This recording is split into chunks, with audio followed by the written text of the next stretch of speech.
And time now for business news with Ari Rabinovitch. Happy hot Monday, Ari. It certainly is that way, Cynthia.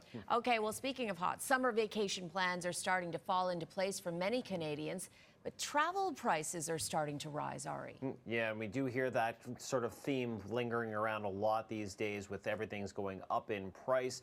A lot of it we were talking about before due to the rise in oil prices, but this might be a little bit different. So generally, the price of flights are going up.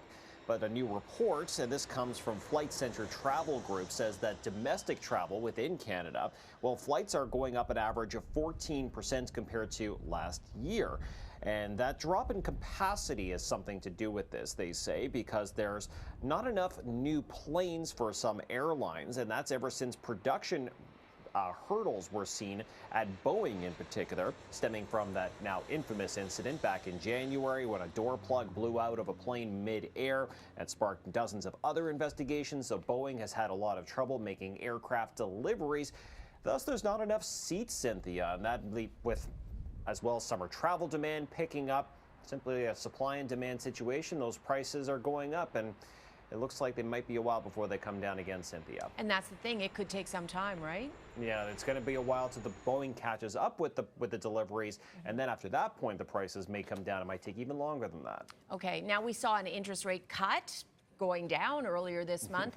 It might have come at a good time because sales had really stalled, home sales. Absolutely. So what we do expect is when we do get the numbers that sort of take that snapshot of when interest rates came down, it might say that, well, maybe there will be a bit of the start of a housing boom, but that's not what we saw today because we got a snapshot of just before interest rates came down. The month of May, according to the Canadian Real Estate Association, showed that the number of home sales overall fell by close to 6% compared to a year prior. So that's a pretty big drop. At the same time, the average house price went down a little bit. But also what was interesting, Cynthia, is the number of new listings added to the market increased by 0.5%.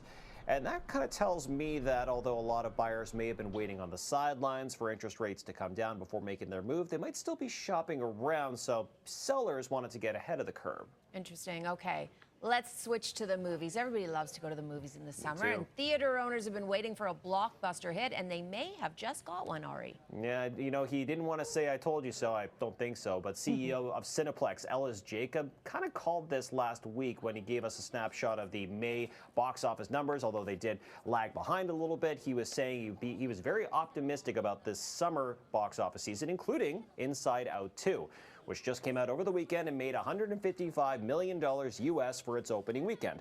It sounds like a lot, and here's where it stacks up. So, Inside Out 2 is the best movie release, well, for a weekend release, of the year so far. More than doubled the amount that Dune Part 2 brought in for its opening weekend. Interesting, because Dune was heavily played, like hyped up.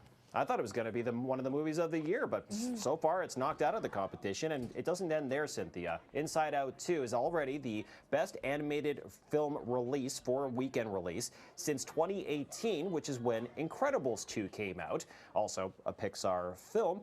And Ellis Jacob last week also said that when Deadpool and Wolverine comes out next month, that might also be a big summer blockbuster. So last year was Barbenheimer. I'm not sure what you're going to call that this year, but also worth noting the biggest film release Inside Out 2 since Barbie last year. All right, we'll think of a hot name for the two. Thanks, Ari. Absolutely. Good to see you as always. You as well.